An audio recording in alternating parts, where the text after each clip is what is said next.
வணக்கம். காலையிலேயே அதிர்ச்சி அடையக்கூடிய ரெண்டு செய்திகள்.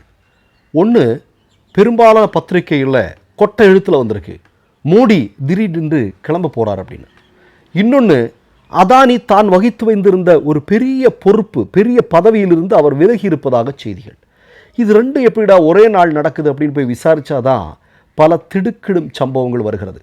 மோடியினுடைய பயண திட்டத்தில் ரஷ்யாவுக்கு உடனடியாக செல்வதாக இருந்ததா அப்படின்னா இல்லை.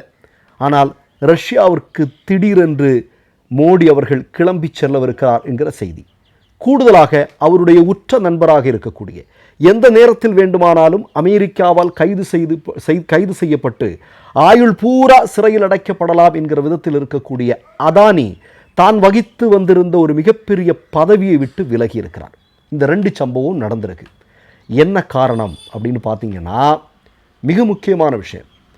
ஒன்று, நேற்றைய தினம் ட்ரம்ப் என்ன சொல்கிறாரு, 25% வரி என்பது மட்டுமல்ல, கூடுதலாக 25%, ஏறத்தாழ 50% வரியை இந்தியாவின் மீது விதிக்கப் போகிறேன் என்று சொல்கிறார். ஆனால் மோடி இந்த நொடி வரையிலும் அதை துணிச்சலோடு எதிர்கொண்டிருக்கிறாரா என்றால் இல்லை என்பதுதான். ட்ரம்ப் என்ன சொல்கிறான்? ட்ரம்ப் சொல்கிறான், நீ ரஷ்யா கிட்ட இருந்து பெட்ரோல் எரிவாயுக்களை இறக்குமதி பண்ணனா அது நடக்காது, அதை நீ உடனடியாக கட் பண்ணு அப்படின்னு சொல்கிறாங்க. உங்களுக்கு தெரியும், ஜூலை மாதத்தினுடைய முதல் வாரத்தில் இந்தியாவுடைய பெரும்பாலான எண்ணெய் நிறுவனங்கள் ஒரு வாரத்திற்கும் அதிகமாக ரஷ்யாவிடமிருந்து கச்சா எண்ணெய் வாங்குவதை நிறுத்தி கொண்டன. மோடியினுடைய கைகள் கட்டப்பட்டு கொண்டிருக்கின்றன. ட்ரம்பை பார்த்து மோடி பயப்படுகிறார் என்கிற செய்தி ஒன்று வந்திருக்கிறது. கூடுதலாக என்ன, இப்போ ட்ரம்ப் பகிரங்கமாகவே மிரட்டுறான் மோடியை. மோடி ஏன் பயப்படுறார்? அதற்கு மிக முக்கியமான காரணங்கள் இருக்குது. ஒன்று என்னன்னு பார்த்தீங்க அப்படின்னா, இன்றைக்கு அதானி என்று சொல்லக்கூடிய மோடியினுடைய உற்ற நண்பர் இல்லையா, இந்த அதானி என்று சொல்லக்கூடிய நபருக்கு இந்தியாவினுடைய மக்கள் வரி பணத்தில் உருவாக்கி இருக்கக்கூடிய குஜராத்தினுடைய முந்த்ரா துறைமுகம் இல்லையா, இந்த முந்த்ரா துறைமுகம் வழியாக உலகின் பல்வேறு நாடுகளிலிருந்து கச்சா எண்ணெயை இறக்குமதி செய்வதற்கு, அதாவது சர்வதேச தடைகளை மீறி கச்சா எண்ணெயை இறக்குமதி செய்து கொண்டிருக்கிறார்கள் என்கிற குற்றச்சாட்டு இருக்கிறது. இது தொடர்பாக அமெரிக்காவில் ஒரு மிகப்பெரிய விசாரணை இருக்கிறது. அந்த விசாரணை முடிவுக்கு வரும் பட்சத்தில் அதானி சிறையில் அடைக்கப்படுவார். அதானி சிக்கினா அடுத்தது யார் கூட சிக்குவா? இதற்கெல்லாம் உதவி செய்து கொண்டிருக்கக்கூடிய நபர் யார் அப்படிங்கிறது நமக்கு தெரியும். ரெண்டாவதாக மிக முக்கியமான விஷயம், இந்தியாவில் இருக்கக்கூடிய பொதுத்துறை நிறுவனங்களை எல்லாம் ஆட்டையை போட்டு கொண்டிருக்கிறார் மோடி என்பது நமக்கு தெரியும். எல்லா பொதுத்துறை நிறுவனங்களையும் விட்டாகி, அதாவது நேருவிலிருந்து இந்திரா காந்தி போன்ற மகத்தான தலைவர்கள் இந்தியாவினுடைய மக்கள் வரிப்பணத்தில் உருவாக்கிய மக்களுக்கான செல்வங்கள் என்று சொல்லக்கூடிய பொதுத்துறை நிறுவனங்களை முழுமையாக விற்ற ஒரு மிகப்பெரிய ஒரு நபர் அப்படின்னா மோடி தான். விற்றது யாருக்கு? அதானிக்கு. இங்கே பொது சொத்துக்களை ஆட்டையை போட்ட மாதிரி அமெரிக்காவில் பொது சொத்துக்களை ஆட்டையை போடுறதுக்கு அதானி முயற்சி பண்ணியிருக்கிறான். அதுக்காக அங்கே இருக்கக்கூடியவர்களுக்கு லஞ்சம் கொடுத்துருக்கிறான். இதனால் என்ன நடந்திருக்கு? இதனால் அவன் மீது வழக்கு பதிவு செய்யப்பட்டு விசாரணை நடந்து கொண்டிருக்கிறது. எந்த நேரத்தில் வேண்டுமானாலும் அதானி கைது செய்யப்படலாம். அதானிக்கு சிறை கிடைக்கும் பட்சத்தில் அடுத்தது யார் சிறைக்கு போவாங்க, அடுத்தது யார் சிக்குவாங்க, அடுத்தது யாருடைய ஆட்சி கவிழும் அப்படிங்கிறத நமக்கு நல்லா தெரியும். அதில் ஒன்று கூடுதல் போக வேண்டியது தேவையில்லை. அப்போ இதை மீண்டும் ராகுல் காந்தி அவர்கள் உறுதி செய்திருக்கிறார். மோடியினுடைய கைகள் கட்டப்பட்டிருக்கின்றன. மோடி பயப்படுகிறார். மோடி மட்டுமல்ல, மோடியும் நிர்மலா சீதாராமனும் ஜெய்சங்கரும் பயந்து கொண்டிருக்கிறார்கள் என்று சொல்கிறார். அவர் பேசியிருக்கக்கூடிய அந்த வீடியோவை நீங்க இப்போது பாருங்கள்.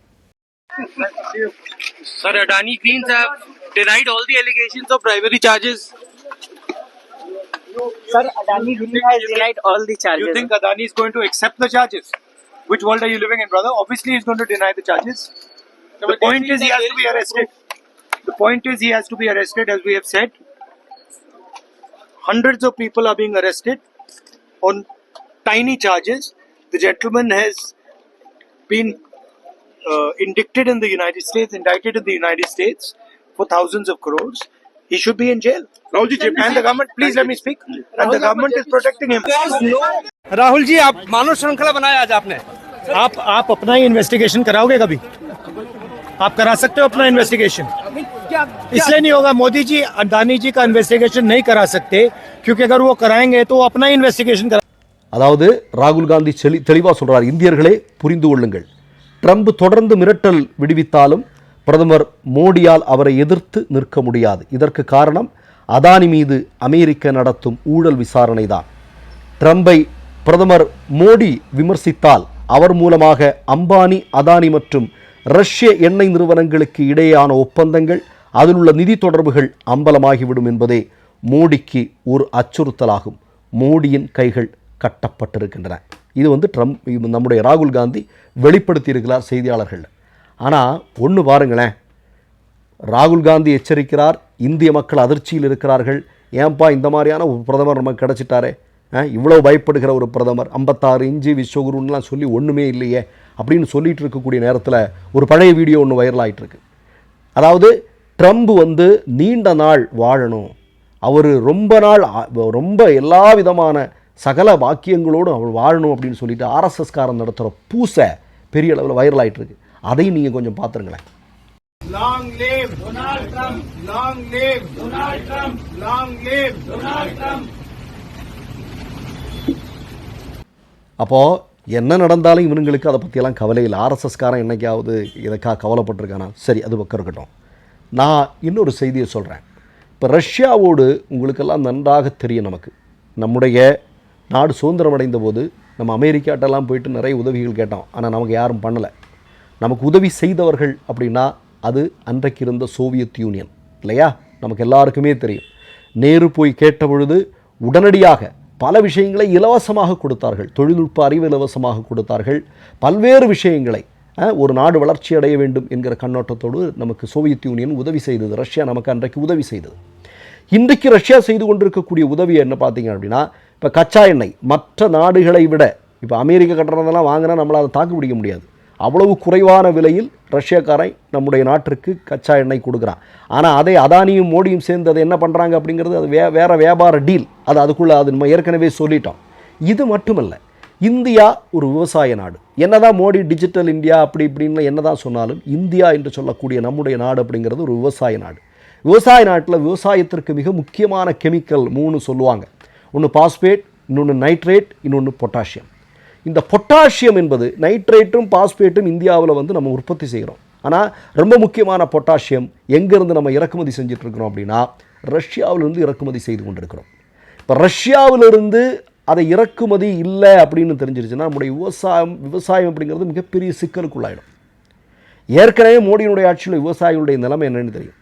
வருஷக்கணக்காக அவன் டெல்லியில் போராடிட்டு இருக்கிறான். ஆனால் மோடி அவனை சந்திக்கிறதே இல்லை, அவனை பற்றி எதுவும் கேட்டுக்கிறதும் இல்லை. அது ஒரு பக்கம். இப்போ இதெல்லாம் நடந்துட்டு இருக்கும்போது ரஷ்யாவுடனான ஒப்பந்தத்தை அமெரிக்காவினுடைய மிரட்டலுக்கு அடிபணிந்து மோடி ஒத்துக்கொண்டார் என்றால் இந்தியாவுடைய விவசாயமும் மிகப்பெரிய சிக்கலுக்குள்ளாகிவிடும் என்பது இன்றைக்கு வெளிவந்திருக்கு. அப்போ ஒட்டுமொத்தமாக மோடி இன்றைக்கி என்ன பண்ண போகிறார்? இப்போ ரஷ்யாவுக்கு போகிறார். ரஷ்யாவுக்கு இப்போ எதுக்காக போகிறார்? நமக்கு தெரியும், அவர் ஸ்ரீலங்கா அப்படி கடந்த முறை அமெரிக்காவுக்கு செல்லக்கூடிய பயணத்தின் போது ஸ்ரீலங்கா போக வேண்டிய தேவையில்லை. ஆனால் ஸ்ரீலங்காவுக்கு போகிறார். எதுக்காக போகிறாரு? அப்போ செய்திகள் தெளிவாக வெளிவந்தது. அதானிக்காக சில ஒப்பந்தங்கள் பெறுவதற்காக ஸ்ரீலங்கா போனார் அப்படிங்கிறது செய்திகள் வெளிவந்தது. இப்போது ரஷ்யா கிட்ட போய் அவர்களை சமாதானப்படுத்துவதற்காக மோடி செல்கிறார். எனக்கு என்ன போனாலும் பிரச்சனை, என்னுடைய நண்பன் அதானியை நான் விட்டு கொடுக்க முடியாது. அதானிக்கு மட்டும் ஏதாவது ஆச்சுன்னா என் பாடு திண்டாட்டமாயிரும், என் கட்சியினுடைய பாடு திண்டாட்டமாயிரும், என் கட்சியினுடைய எதிர்காலமே கேள்விக்குறியாயிரும் அப்படிங்கிற பயம் அவரை தொற்றிக் கொண்டிருக்கிறது. அதனால தான் ரஷ்யாவிற்கு அவர் சென்று ரஷ்யாவில் உள்ள மிக முக்கியமான அரசு அதிகாரிகளை சந்தித்து அவர்களை சமாதானப்படுத்துவதற்கான முயற்சிகளை மேற்கொள்ளவிருக்கிறார் என்கிற செய்திகள் வந்து கொண்டிருக்கின்றன. பாருங்களேன், 2014 என்னெல்லாம் வடை சுட்டுட்டு வந்தாங்க யோசிச்சு பாருங்கள். என்ன மாதிரி வடை சுட்டாங்க. ஆனால் இந்தியா வளர்ச்சி அடைந்திருக்கிறதோ இல்லை. மோடி நல்ல ஷைன் இருக்கார். மோடி பாருங்கள், தோலெல்லாம் நல்ல முகலாம் பளபளப்பாக மாறி இருக்கு. ஆமாம், இந்தியா பளபளப்பாக மாறி இருக்கு அப்படின்னா இல்லை.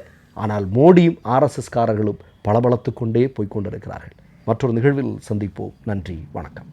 மை நேம் இஸ் ரெட் சேனலை சப்ஸ்கிரைப் பண்ணிக்கோங்க. அதுக்கப்புறமா பக்கத்தில் இருக்கிற ஜாயின் பட்டனை கிளிக் பண்ணீங்கன்னா ஒரு நியூ பேஜ் ஒன்று ஓப்பன் ஆகும். அதுலேயும் ஜாயின் பட்டனே கிளிக் பண்ணிக்கோங்க. அதில் பார்த்தீங்கன்னா credit R debit card options இருக்கு. இதில் உங்களுக்கு விசா, மாஸ்டர் கார்டு, ரிப்பே அப்படின்னு 3 ஆப்ஷன்ஸ் கொடுத்துருக்காங்க. அதில் நீங்கள் எந்த கார்டு சூஸ் பண்ணுறீங்களோ அந்த கார்டோட நம்பர் என்டர் பண்ணிக்கோங்க. அப்புறமா கார்டோட வேலிடிட்டி மந்த் அண்ட் இயரை டைப் பண்ணிக்கோங்க. அடுத்தபடியா உங்க கார்டோட பின்னால சிவிசி கோடுன்னு சொல்லிட்டு 3 நம்பர்ஸ் கொடுத்துருப்பாங்க. அந்த நம்பரை இதில் என்டர் பண்ணிக்கோங்க. அப்புறமா அட்ரஸ் அண்ட் இன்ஃபர்மேஷன் என்டர் பண்ணிட்டு பைங்கிற பட்டனை கிளிக் பண்ணிக்கோங்க. ஒருவேளை உங்க கார்டு நம்பர் இன்வாலிட்னு காமிச்சிச்சுன்னா உங்க கார்டுல இன்டர்நேஷனல் யூசேஜை எனேபிள் பண்ணுங்க.